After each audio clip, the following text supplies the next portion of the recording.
আমি থাকতে তোদের ভয় কিসে?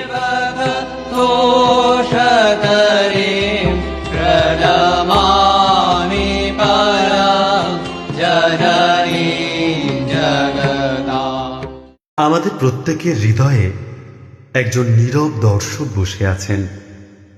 কেউ তাকে বলে বিবেক, কেউ বলে ঈশ্বর, কিন্তু ভক্ত অনিমেষের কাছে তিনি তার প্রাণের ঠাকুর। আজ থেকে প্রায় 150 বছর আগে এক পাগল বামুন কামারপুকুর থেকে এসে জগৎকে শিখিয়েছিলেন মানুষের সেবা করাই ঈশ্বরের সেবা। আর একদিন পরেই ঠাকুরের জন্মতিথি, চারিদিকে উৎসবের মেজাজ। কিন্তু উৎসব কি কেবল মন্দিরে, নাকি উৎসব মানুষের চোখের জল মোছানোয়? চলুন শোনা যাক অনিমেষের জীবনের সেই অলৌকিক অভিজ্ঞতার কথা। কত খুঁজে খুঁজেই লাল পেরে গরদের শাড়িটা এনেছি। মাকে দিলে মা নিশ্চয়ই খুশি হবেন। আর এই ফলগুলো বেছে বেছে ঠাকুরের জন্য এনেছি। কিন্তু মনটা আজ কেন জানি খুব অস্থির লাগছে। কিছু ভুলে যাচ্ছি না তো? না, সবই তো গুছিয়ে নিয়েছি। এই তো ফুল, মালা, ফল আর এই কাপড় সবই তো নিয়েছি। তাহলে মনটা তো অস্থির করছে কেন আজ? অনিমেষ বেরোলো মঠের উদ্দেশ্যে। হাতে পুজোর থালা, পরনে ধুতি পাঞ্জাবি। গঙ্গার ধারের রাস্তা দিয়ে হাঁটার সময় তার চোখে পড়ল বসন্তের প্রকৃতি। সে ভাবছিল যেন ঠাকুরের জন্মতিথি উপলক্ষে প্রকৃতি আজ সত্যি সেজে উঠেছে। হঠাৎ তার চোখটা পড়ল রাস্তার ধারে থাকা একটি অশ্বত্থ গাছের দিকে। তার নিচে বসে আছেন এক বৃদ্ধ দম্পতি। জরাজীর্ণ পোশাক, কোটরাগত চোখ দেখে মনে হয় কতদিন পেটে দানা পড়েনি। বাবা, ও বাবা, একটু দাঁড়াও, আমাদের দিকে একটু তাকাও বাবা। দুদিন ধরে উপোস করে আছি, শরীরটা আর টানছে না গো, শরীরটা আর টানছে না। আহা, কি কষ্ট! দেখি মানিব্যাগটা কোথায় গেল? এখানেই তো ছিল, কোথায় গেল? হায় ঈশ্বর, মানিব্যাগটা তো বাড়িতেই ফেলে এসেছি। 1 পয়সাও তো সঙ্গে নেই। কি করি এখন? এনাদেরকে কিছু না দিলে তো কেমন লাগছে। কি করি এখন? আশেপাশেও তো কিছু দেখতে পাচ্ছি না। কারো থেকে যে অনলাইনে নেব। না না, টাকা লাগবে না বাবা, তোমার ওই থালায় তো অনেক কিছু সাজানো। ওখান থেকে 2টো ফল দাও না বাবা, আমাদের প্রাণটা বড় ছটফট করছে। দাও না, দাও না বাবা। এই খাবার তো ঠাকুরের জন্য, মায়ের জন্য এনেছি। নিবেদন না করে কি করে দিই? তাদের উদ্দেশ্য করে আনা, তাদেরকে না দিয়ে এটা তো ঠিক হবে না। কি করব এখন? অনিমেষ এক মস্ত বড় সংকটে পড়ল। একদিকে শাস্ত্রের নিয়ম, অন্যদিকে মানুষের ক্ষুধা। সে মুখ নিচু করে দ্রুত পায়ে এগিয়ে চলল, কিন্তু তার কানে যেন বারবার বাজছে সেই আর্তনাদ। তার অন্তরের ঠাকুর যেন গুমড়ে কাঁদছেন। কিছুটা যেতেই অনিমেষের চোখ গেল রাস্তার মোড়ের একটি দেওয়ালের দিকে। সেখানে স্বামী বিবেকানন্দের এক তেজদীপ্ত ছবি।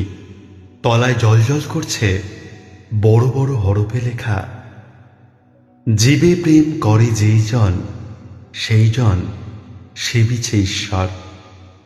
তার পাশেই ঠাকুরের ছবি, যেন জীবন্ত।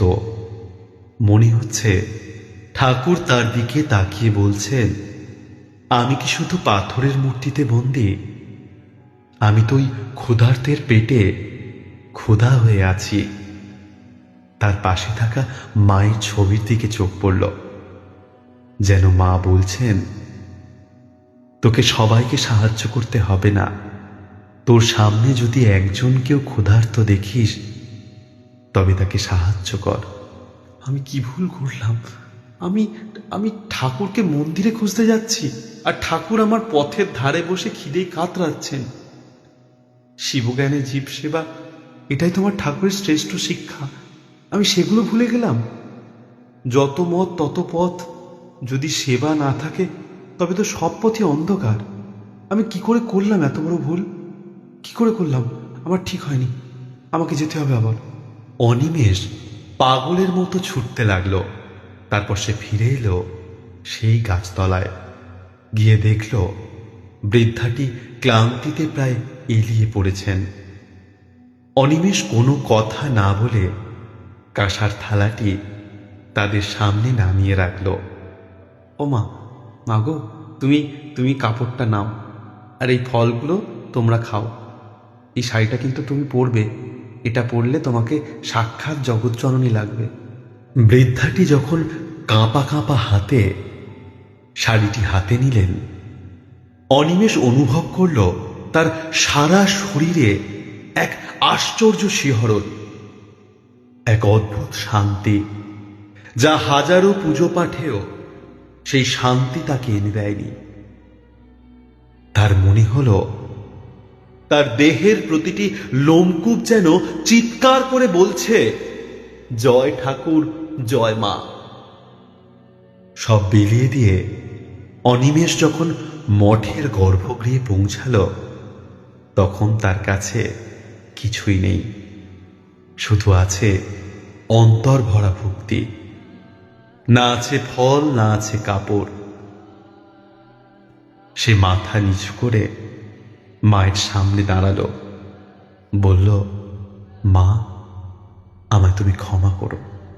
মা, জানো, আসার সময় একজন বৃদ্ধাকে তোমার ওই শাড়িটা দিয়ে এসেছি। তুমি খুশি হয়েছো তো মা? তুমি বলো, তুমি খুশি হয়েছো তো মা? অনিমেষ চোখ তুলে তাকালো, আর তাকিয়েই তার হৃৎপিণ্ড থেমে যাওয়ার উপক্রম হলো। এক অলৌকিক লীলা। সে দেখল গর্ভমন্দিরে মায়ের পটে সেই একই লাল পেরে গরদ জড়ানো, যা সে কিছুক্ষণ আগে ওই বৃদ্ধা ভিখারিণীকে দিয়ে এসেছে। আর ঠাকুরের মূর্তির সামনে ঠিক সেই ফল ও মিষ্টির ভোগ সাজানো। বুঝেছি ঠাকুর, বুঝেছি মা, তোমরা তো কোথাও যাওনি, তোমরা তো আমার অন্তরেই ছিলে। তোমরা দেখিয়ে দিলে যে অন্তরে তোমরা থাকো, সে হৃদয় কোনোদিন ভুল কাজ করতে পারে না। তোমরা হাত ধরে আজ আমায় শিখিয়ে দিলে শিব জ্ঞানে জীব সেবাই হলো আমাদের পরম ধর্ম। আগামী পরশু ভগবান শ্রী রামকৃষ্ণদেবের 191তম জন্মতিথি। এই গল্পের মাধ্যমে ঠাকুর, মা ও স্বামীজির আদর্শ ঘরে ঘরে পৌঁছে যাক। ঠাকুর, মা, স্বামীজির কৃপা সর্বদা আপনাদের উপর বর্ষিত হোক। সবাই খুব ভালো থাকুন, সুস্থ থাকুন। জয় ঠাকুর, মা, স্বামীজি।